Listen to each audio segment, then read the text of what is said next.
हम इसे वेलकम करते हैं क्योंकि पीडीपी का आप देखें उनका अप्रोच, उनका मैनिफेस्टो हमेशा से we have stood for revocation of AFSPA की, और not just revocation of AFSPA which is a draconian law, लेकिन ये भी कि जो आर्मी यहाँ इतनी ज़्यादा पॉपुलेशन है आर्मी की लाखों में, हमारा ये कहना रहा है कि आप उनको सिविलियन एरिया से निकालें।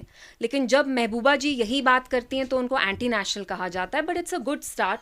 और अगर होम मिनिस्टर साहब वाकई में करना चाहते हैं तो उनको एक अच्छी बिगिनिंग ईद से पहले एज अ गुडविल जेस्चर करनी चाहिए कि जो यहाँ इतनी हज़ारों की तादाद में यंग कश्मीरी लड़के हैं, जैसे उन्होंने अपने इंटरव्यू में ये भी कहा कि वो यंग कश्मीरी लड़कों से ही बात करेंगे, तो ऐसे बहुत सारे कश्मीरी लड़के हैं जो अभी जेल में हैं अंडर यूएपीए, अंडर पीएसए, तो वो उनको भी रिलीज़ करें। जो हमारे जर्नलिस्ट इतने सारे हैं, तो he should start by doing this, but we welcome this. But हमारा यही एप्रीहेंशन है कि ये कहीं जुमलेबाजी ना हो, क्योंकि इनको पता है जम्मू कश्मीर में भी इलेक्शन होने वाले हैं, और जहाँ तक बीजेपी का सवाल है, इनकी पोजीशन ना जम्मू कश्मीर लद्दाख कहीं भी इनका ठीक नहीं लग रहा है कि इलेक्टोरली दे विल परफॉर्म। तो ये भी एप्रीहेंशन है कि कहीं ये एक जुमलेबाजी ना हो। जैसे आपने कहा इलेक्शन से पहले 2019 में कि आप 15 लाख डिपॉजिट करवाएंगे, आप 2 करोड़ नौकरियां देंगे, तो ये कहीं शायद ख्याली पुलाव ना हो।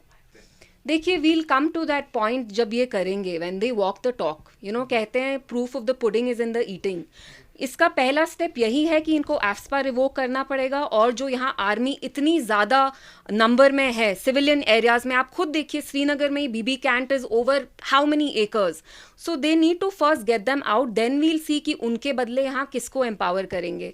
लेकिन there is a slip between the cup and the lip. जब आप कोई काम कहते हैं और करते हैं, उसके बीच में एक बहुत बड़ा फासला होता है, और जहाँ तक बीजेपी का ताल्लुक है वो फासला इतना लंबा होता है कि जो वो क्लेम करते हैं वो कभी करते नहीं है। सो once they begin, then we'll see, but we welcome this move because जो यहाँ जम्मू कश्मीर के लोग हैं उनको इससे बहुत ज़्यादा रिलीफ मिलेगा, बिकॉज वी नो कि एफ्सपा एक ड्रकोनियन लॉ है, इसकी वजह से यहाँ आर्म्ड फोर्सेस को बहुत इम्प्यूनिटी मिलती है, और जहाँ तक यहाँ आर्म्ड फोर्सेस का ताल्लुक है, वो भी यहाँ पे बहुत सारे लैंड को कब्जा किए हुए हैं। सो पीडीपी वेलकम्स दिस मूव।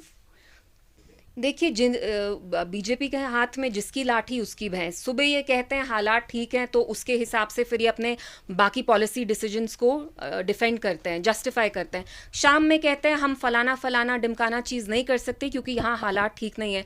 तो ये तो सब यहाँ जानते हैं कि इनका ये डगमगाते रहते हैं। जब इनको कोई चीज़ करनी होती है, G20 करना था तो हालात ठीक है, बाकी चीज़ों के लिए हालात ठीक नहीं है। So this is how they are. इनकी अपनी बात में बहुत कॉन्ट्रडिक्शंस रहती है, जो ये बोलते हैं और जो ग्राउंड पे एक्चुअली सिचुएशन होती है उसमें बहुत अंतर होता है।